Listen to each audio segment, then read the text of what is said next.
Okay, so I wanted to talk about this, particularly the comment you see down below. But let's get started. Women value height more than any other physical characteristic in a man. Basically, if you don't have height, you are very disadvantaged in the realm of dating and attraction. If you aren't tall, 80% of women won't date you. I believe it could be, 80%, 70%. I mean, it's a lot, right? I believe majority of women wouldn't date you, okay? Or let me kind of rephrase this. I don't necessarily say majority of women wouldn't date you. They wouldn't have a high level of attraction for you. A lot of women would be very weary of you. Okay, they will make dating harder for you.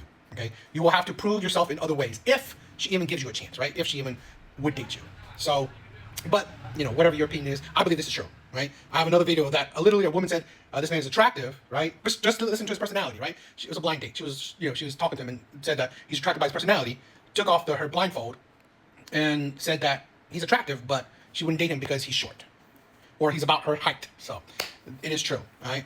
Now, what I really want to talk about is this comment, right? This condescending, honestly disrespectful comment. If men are supposed to be suffering in silence, how come we keep having to hear about it? Right? Sorry, the number. I mean, the time is kind of blocking the words, so it makes it difficult to read. That's right there. That's disgusting. Okay, these are the things that why men and women are divided, right? Instead of understanding men, right? Taking time to understand men, right? Their issues, their point of view. No, you want to take a jab at men. So if women can change, right? Women are strong, independent. They don't need no man. They want more than just providers. Why can't men change?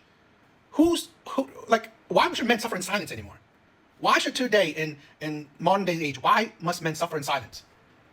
How come women can change, yet men can't? Men need to stick with tradition. That's the absurdity I find, right?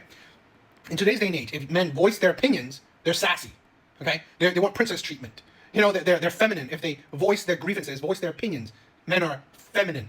If they have opinions, if they have standards, men are feminine. Shit like this is disgusting, right? I understand that internet women are not necessarily the same as women in real life, but I believe a lot of women are like this, where they don't want to hear men's issues. They don't want to hear men's point of views, men's side, and that is one of the big problems in dating. Women don't care about men. Women don't put the time and actually get to know men, and I believe women rarely ever did before, right? But particularly, definitely now, they don't care about actually getting to know men, and that is a big detriment, right? That's a big detriment in how women go about dating. They expect, however he is, that's enough to know. And if they get into a relationship, they will get to know him more later. But I think, and I said so many problems already, but one of the problem is these kind of mindset where you don't care about men whatsoever.